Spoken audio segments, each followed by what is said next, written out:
Spiritual waves, भक्ति धारा। नमस्कार, आप सभी का हमारे इस आध्यात्मिक श्रृंखला गरुड़ पुराण की पहली कड़ी में हार्दिक स्वागत है। आज हम ऐसी प्राचीन और दिव्य ज्ञानधारा का आरंभ करने जा रहे हैं जिसने सदियों से मनुष्य को जीवन, धर्म, करुणा और मोक्ष के मार्ग पर चलने की प्रेरणा दी है। गरुड़ पुराण महर्षि वेद व्यास द्वारा रचित 18 महापुराणों में से एक अत्यंत महत्वपूर्ण पुराण है।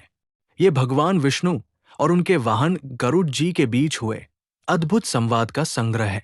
इसमें जीवन के मूल उद्देश्य से लेकर मृत्यु के रहस्यों तक, धर्म, कर्म, पुण्य, पाप, आत्मा की यात्रा और मोक्ष की प्राप्ति जैसे गूढ़ विषयों का अत्यंत सरल और सारगर्भित रूप में वर्णन मिलता है। तो आइए मन को शांत करके श्रद्धा और विश्वास के साथ आरंभ करते हैं गरुड़ पुराण की इस अलौकिक यात्रा को, जो हमारे जीवन को नई दृष्टि और गहरी समझ प्रदान करेगी। भगवान विष्णु का स्वरूप एक महान वृक्ष जैसा बताया गया है, जिसकी जड़ धर्म है, तना वेद है, शाखाएं पुराण है, फूल यज्ञ है और फल मोक्ष है। यही सर्वोत्तम है। नैमिषारण्य नामक पवित्र स्थान में शौनक आदि ऋषि अनेक वर्षों तक स्वर्ग की प्राप्ति हेतु यज्ञ कर रहे थे। एक दिन सुबह अग्निहोत्र करने के बाद उन्होंने सूत जी से पूछा, आपने देवताओं को प्राप्त करने वाला शुभ मार्ग हमें बताया। अब हम यमलोक के भयानक मार्ग के बारे में जानना चाहते हैं। संसार के दुखों को भी समझाइए और उनसे छुटकारा पाने के उपाय भी बताइए। कृपया इस लोक और परलोक दोनों की पीड़ाएं स्पष्ट रूप से बताइए। सूत जी बोले, मैं यममार्ग का वर्णन करूंगा, जो धर्मात्माओं के लिए कल्याणकारी है और पापियों के लिए अत्यंत कष्टदायक। जैसे भगवान विष्णु ने एक बार ये रहस्य गरुड़ जी को बताया था, वैसे ही अब मैं तुम्हें बताता हूं। एक बार वैकुंठ में भगवान विष्णु विश्राम कर रहे थे। तब गरुड़ जी ने प्रणाम कर पूछा, हे प्रभु, आपने भक्ति के अनेक रूप और भक्तों की प्राप्ति का सर्वोच्च लक्ष्य बताया है।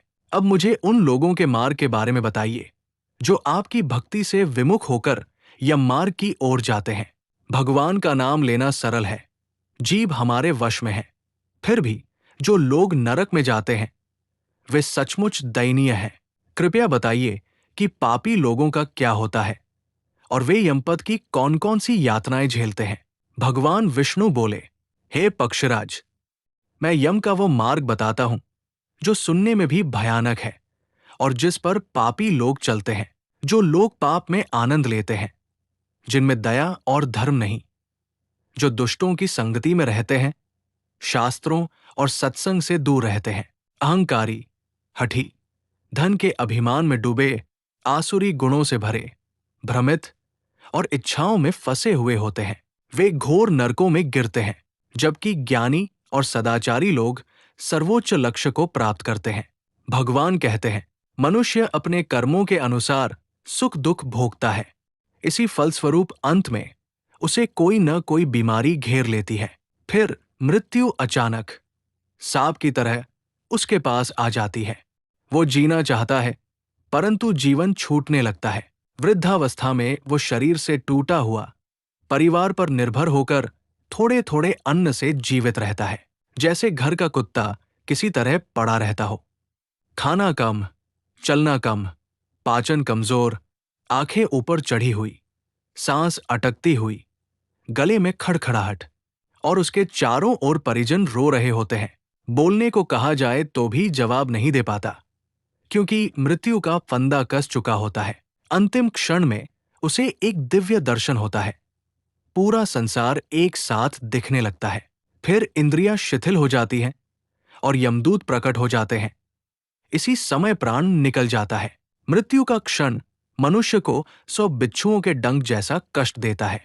मुंह से झाग और लार बहती है और प्राण नीचे के मार्ग से शरीर छोड़ते हैं।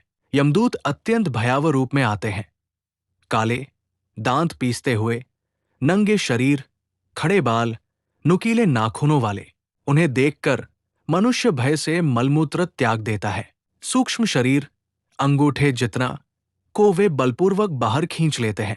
गले में फंदा डालकर वे उसे कैदी की तरह घसीटते हैं और कहते हैं, चलो पापी, अब तुम्हें यमलोक और कुंभीपाक जैसे नरकों में ले चले। आत्मा रोती है, पर वे उसे मारते पीटते आगे ले जाते हैं। मार्ग अत्यंत कष्टपूर्ण है।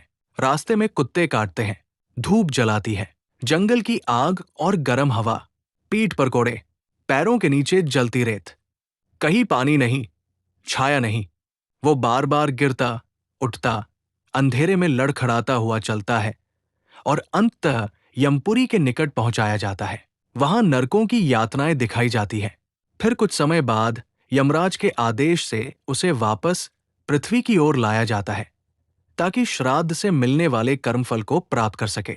पापी आत्मा बहुत भूखी प्यासी होती है, पर केवल पिंडदान, चावल के लड्डू से ही थोड़ी राहत मिलती है। जो लोग श्राद्ध से वंचित होते हैं, वे युगों तक भटकते रहते हैं।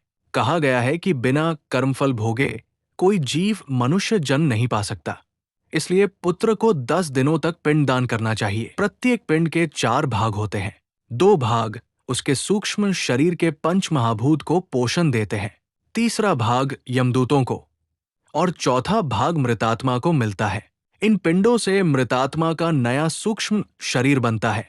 पहले दिन सिर, दूसरे दिन गर्दन और कंधे, तीसरे दिन हृदय, चौथे दिन पीठ, 5वें दिन नाभि, छठे दिन कूल्हे व गुप्तांग, 7वें दिन जांघें, 8वें और 9वें दिन घुटने और पैर, 10वें दिन भूख प्यास, 13वें दिन यमदूत उसे दोबारा पकड़कर यमलोक ले जाने के लिए खड़ा करते हैं। पापी आत्मा प्रतिदिन 247 योजन चलता है, दिन रात। वो कुल 16 नगरों से गुजरता है। वे हैं सौम्य, सौरीपुर, नागेंद्र भवन, गंधर्व, शैलागम, क्रौंच, क्रूरपुर, विचित्र भवन, बहवपद, डोखदा, नाना क्रंदन, सुतप्त भवन, रौद्र, पयोवर्षण, शीताध्य, बहुभिति। इन सबको पार कर वो यमराज की राजधानी न्यायपुरी में पहुंचता है, यमदूतों के फंदों में बंधा हुआ।